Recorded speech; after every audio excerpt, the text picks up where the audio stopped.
Right, we are back. I've been away for a little bit. I hope everyone has had a nice winter holiday, getting back to it.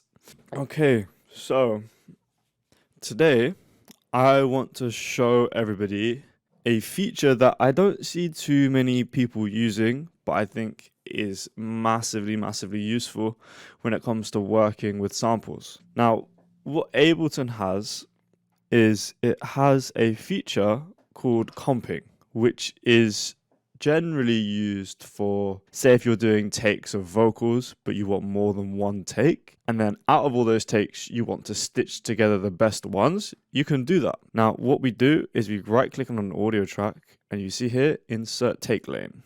Now, if you do several takes, you can move them into these gaps here, and you can stitch them together. But what we can also use this for is basically mashing together any kind of audio that we want.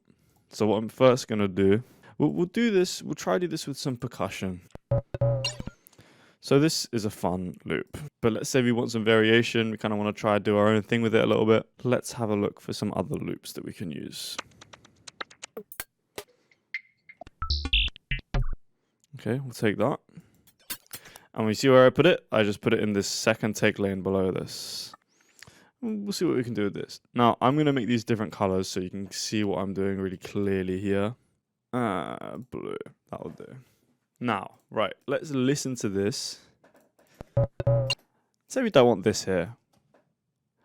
We can highlight the bit of the percussion loop that we want to replace here, and we can just press enter on our keyboards.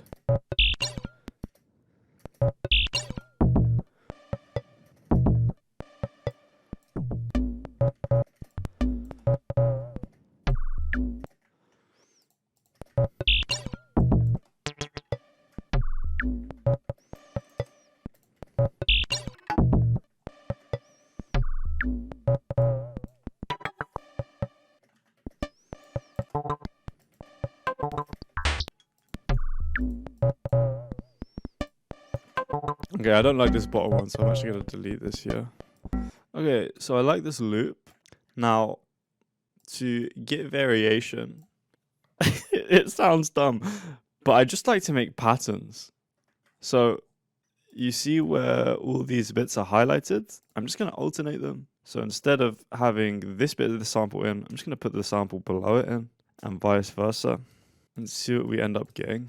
Usually it comes out with something interesting. Sometimes it doesn't. That's okay. We'll get rid of that as well, actually.